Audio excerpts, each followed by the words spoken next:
Nous allons prendre notre Bible dans le livre de Actes 7, le verset 51 à 52. J'ai lu la parole du Seigneur avec vie et respect. Hommes au cou raide, incirconcis de cœur et d'oreille, vous vous opposez toujours au Saint-Esprit. Ce que vos pères ont été, vous l'êtes aussi. Lequel des prophètes vos pères n'ont-ils pas persécuté? Ils ont tué ceux qui annonçaient d'avance la venue du juste, que vous avez livré maintenant, et dont vous avez été les meurtriers. Amen. Seigneur, merci.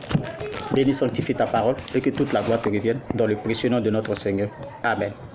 Mes bien-aimés, je vous salue dans le précieux nom de notre Seigneur Jésus-Christ.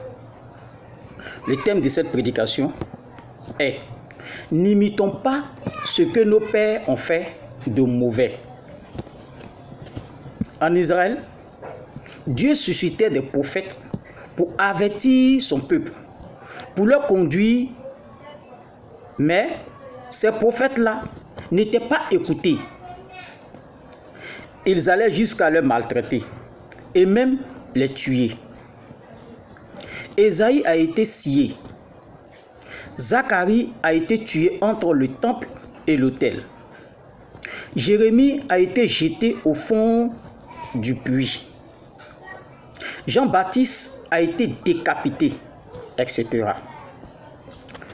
Il plut à Dieu d'envoyer son Fils unique pour sauver l'humanité, en donnant sa vie pour que toute la terre s'approche de Dieu par son sacrifice et recevoir le Saint-Esprit sans lequel nous ne lui appartient pas. Le Seigneur Jésus-Christ a oint les apôtres pour annoncer l'évangile jusqu'aux extrémités de la terre. La même persécution qu'ont reçu les prophètes, ils ont aussi persécuté en lapidant Étienne parce qu'il annonçait l'évangile. Jacques a été tué par l'épée parce qu'il annonçait l'évangile. Comme vous le savez, tous ont été mis à mort, sauf l'apôtre Jean, pour montrer la gloire de Christ. Eh bien, aujourd'hui, l'évangile a franchi les frontières d'Israël. Certains, en écoutant, se posent la question, mais qu'est-ce que le prédicateur en ligne veut nous dire? Je suis apôtre, je suis africain. Aujourd'hui, nous avons connu l'évangile, ce que autrefois nos pères n'avaient pas la connaissance. Ils adoraient les fétiches, ils pratiquaient la sorcellerie, ils s'adonnaient à la magie. L'histoire nous dit que la religion de l'Afrique était animiste, pour dire qu'on ne connaissait pas Dieu. Mes frères, mes sœurs, vous savez que la parole de Dieu est vraie et que celui qui marche selon la parole de Dieu aura la vie éternelle.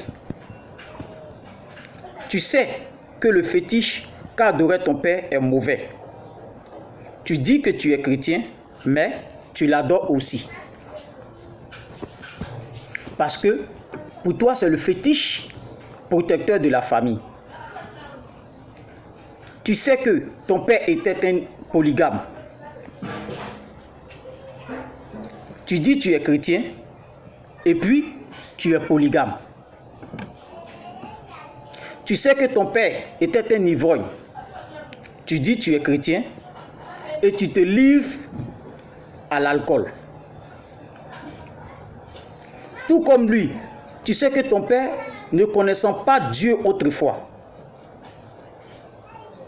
était un impudique. Et toi, tu dis que tu connais Dieu. Tu es chrétien. Et puis, tu te livres à l'impudicité.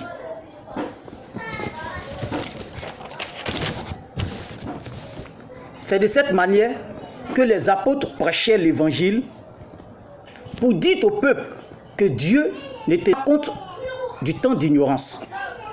Si nos pères avaient connu l'évangile, ils se seraient repentis.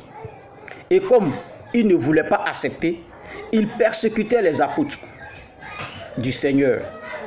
Aujourd'hui, je suis apôtre à mon tour.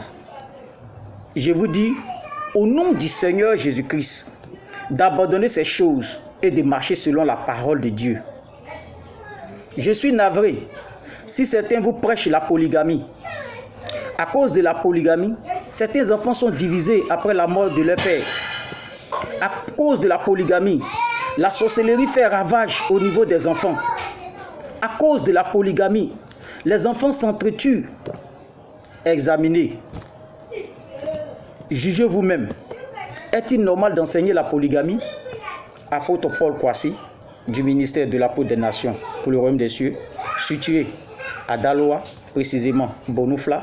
Mes contacts 05 54 05 50 34 ou encore le 07 57 33 11 03.